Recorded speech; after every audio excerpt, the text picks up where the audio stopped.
मैं Abhishek Raj, CEO founder easy way global. चलिए आज हम बात करेंगे हरियाणा अनुदेशक बहाली के बारे में। दोस्तों भारत का पहला बहाली था जिसमें 3600 इंस्ट्रक्टर की बहाली ली गई थी, मतलब हो रही थी, लेकिन इस पे स्टे लग गया था। स्टे जो गेस्ट अनुदेशक थे उन लोग केस कर दिए थे हाई कोर्ट में, जिसकी वजह से स्टे लग गया था। और भी 2-3 तरह के केसेस था इस बहाली पे। आप भी फॉर्म भरेंगे, बहुत सारे लोगों ने इसमें फॉर्म भरा था, अदर स्टेट वालों को भी यहाँ पर मौका दिया गया था, लेकिन स्टे लगने के कारण बहुत सारे ट्रेड का एग्जाम नहीं हुआ। बहुत सारे ट्रेड के अन इंस्ट्रक्टर को डॉक्यूमेंट वेरिफिकेशन रोक दिया गया, तो तमाम तरह की परेशानी आई। बीच में लॉकडाउन आ गया। आप लोगों को याद होगा ये बहाली 2017 में आया था, ठीक है, उसको कैंसिल करके फिर री नोटिफिकेशन निकाला गया था 18 में, फिर 19 में निकाला गया था, तब जाकर एग्जाम की प्रक्रिया शुरू हुई थी और बीच में एग्जाम रोक दिया गया था। ठीक है, इसके बारे में हम डिटेल्स में चर्चा करेंगे।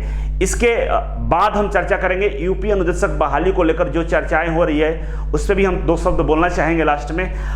इस बहाली के बारे में डिटेल्स में बताने से पहले मैं आपको बता दूं कि 15 सितंबर से इजी वे कोचिंग में नया बैच स्टार्ट हो रहा है। अगर आप ITI किए हैं और सरकारी नौकरी का तैयारी करना चाहते हैं, गवर्नमेंट जॉब में जाना चाहते हैं, तो प्लीज एक बार हमारे हेल्पलाइन नंबर पे कॉल करके पता कर लीजिए कि आपके लिए यहाँ पे क्या क्या सुविधाएं उपलब्ध है। दोस्तों इजी वे कोचिंग के तमाम तरह की बहालियों में लगातार हमारे बच्चे अच्छा प्रदर्शन कर रहे हैं। अभी UPRVNL का एग्जाम का रिजल्ट आया है, जिसमें हमारे कोचिंग के लास्ट बैच के 3 बच्चों का सिलेक्शन हुआ है, क्योंकि उसमें CCC मांगा गया था, इसलिए बहुत सारे बच्चे फॉर्म नहीं भर पाए थे, लेकिन काफ़ी बेहतर प्रदर्शन रहा इजी वे कोचिंग का।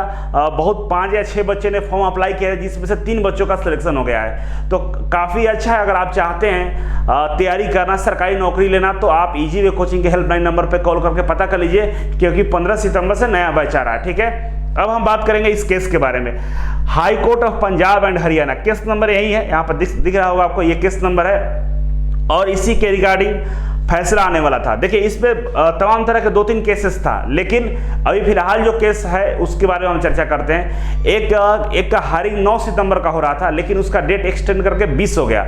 लेकिन दूसरा सेम इसी तरह का एक दूसरा केस था जिसका हायरिंग 10 सितंबर का था, और 10 सितंबर वाला का फैसला आ गया है। ठीक है, यहाँ पर देख सकते हैं काउज लिस्ट डेट यहाँ पर 10 सितंबर 2021 दिखा रहा है। ठीक है, और इसका जो फैसला आया है उसका अभी वेबसाइट पर अपडेट नहीं है, मंडे को अपडेट हो जाएंगे, क्योंकि सैटरडे और संडे 2 दिन, आज संडे है, कल सैटरडे था और फ्राइडे को ये फैसला आया था, तो अपडेट होने में थोड़ा सा संडे की वजह से लेट हो रहा है। मंडे को अपडेट हो जाएगा, आप लोग डिटेल्स में पढ़ लीजिएगा। मैं आपको बता देता हूँ कि इस पे स्टे लगा था कि जो गेस्ट अनुदेशक है और तमाम तरह के जो लोग हैं बोल रहे थे कि ये पहले हमको परमानेंट किया जाए, इसमें क्वालिफिकेशन को लेकर भी बहुत सारे परेशानी था। इन तमाम तरह के परेशानियों को हटा दिया है, कोर्ट ने स्टे को वापस ले लिया है।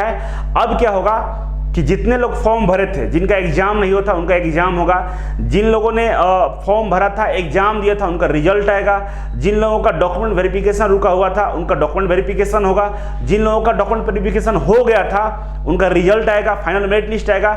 मतलब ये है कि ये बहाली प्रक्रिया शुरू हो जाएगी। 3600 पोस्टों के लिए एग्जाम भी कुछ लोगों का चल रहा था, कुछ लोगों का कैंसिल हुआ था, कुछ लोगों का डॉक्यूमेंट वेरिफिकेशन हो रहा था, कुछ लोगों का डॉक्यूमेंट वेरिफिकेशन हो गया था। मतलब सभी तरह की चीजें प्रक्रियाएं में थी और सबको पे स्टे लगने के कारण रोक दिया गया था, लेकिन अब ये पूरी तरह से हटा लिया गया है, सारे काम अच्छे से होंगे। इसके अलावा जो पुराना नोटिफिकेशन था उसको फिर से रीएक्टिवेट किया गया है कुछ पोस्टों के लिए, सारे पोस्टों के लिए नहीं, लेकिन कुछ पोस्टों के लिए रीएक्टिवेट किया गया। यहाँ पर देख सकते हैं पब्लिक नोटिस में। ठीक है, और यहाँ पे ये जो नोटिस है इसमें स्पष्ट लिखा गया है कि वेरियस पोस्ट फ्रॉम 31/2021 टू 16/2021 ये डेट रीएक्टिवेशन का निकाला गया था। इस पर मैंने वीडियो बनाया है, आप उस वीडियो को देख लीजिएगा, फॉर्म कैसे भरना है, क्योंकि थोड़ा सा फॉर्म भरने में परिवर्तन किया है। ये डेट था जिसपे ये फिर से फॉर्म भरवा रहा था, तो बहुत सारे बच्चे फॉर्म नहीं भरे होंगे, उनको मैं बताता हूँ कि फिर से एक्टिवेट किया गया है।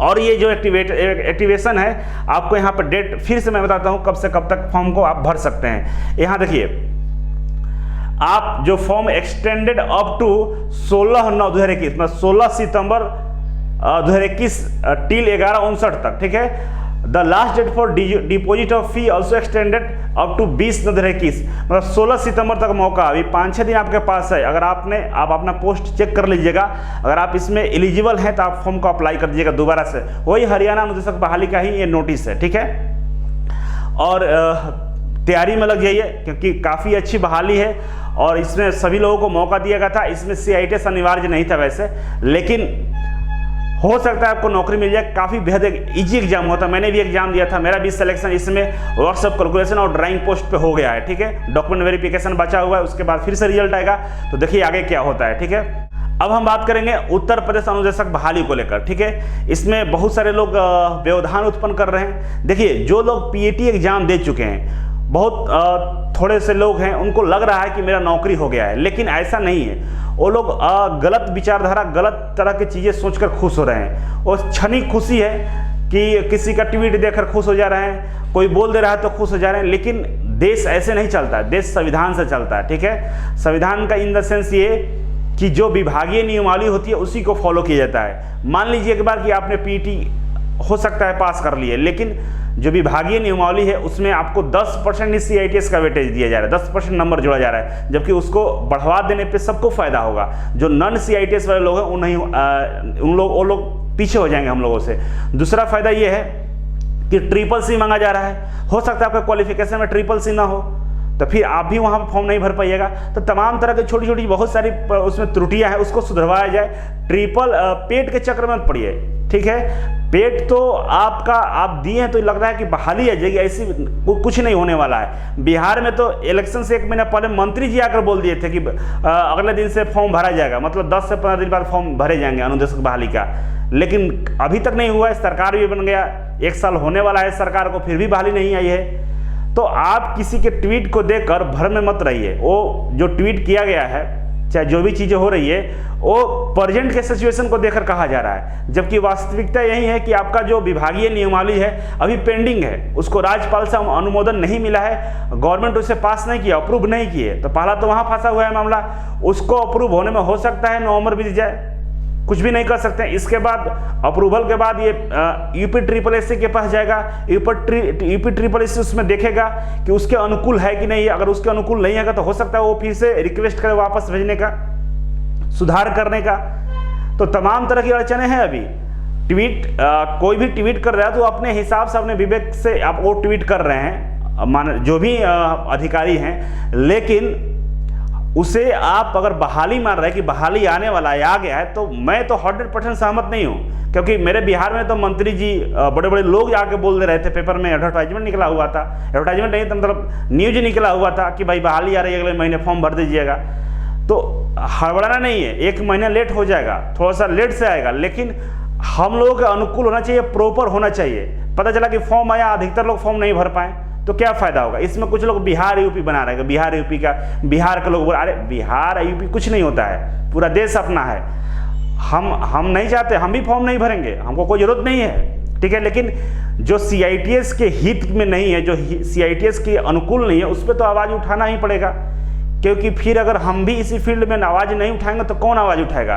2-4 लोग हैं, लोगों को बहका रहे हैं, लोगों को तोड़ने का प्रयास कर रहे हैं, उनके चक्कर में मत आइए।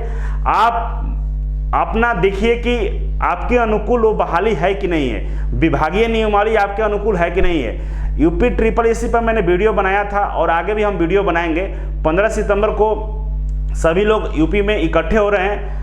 मैं उम्मीद करता हूं कि सभी लोग आएंगे, आप लोग भी आएंगे, और इस मीटिंग पे और इस बहाली पे और भी तमाम तरह की अड़चने हैं, उस पर हम चर्चा करेंगे। ठीक है, ये हरियाणा का देख लीजिए ना, पेंडिंग में चला गया था, वैसे ही ये पेंडिंग में चला जाएगा। ज़्यादा इधर उधर करेंगे, पेंडिंग में जाएगा और जाना निश्चित है। ठीक है, जब तक सरकार सही से इसको लागू नहीं करेगी, सरकार जब तक इस पे सीरियस होकर सारे बिंदु पर पहल नहीं करेगी, तो बहाली पूरा होने वाला नहीं है। इसीलिए यूनिटी बना करके साथ दीजिए कि ये हम लोग को अनुकूल हो जाए, सबके अनुकूल रहे, सब लोग इसमें एग्जाम दे पाए। ठीक है, एटलीस्ट CITS के लिए तो अनुकूल रहे। ठीक है, तो चलिए आज के लिए इतना ही था। Thank you so much.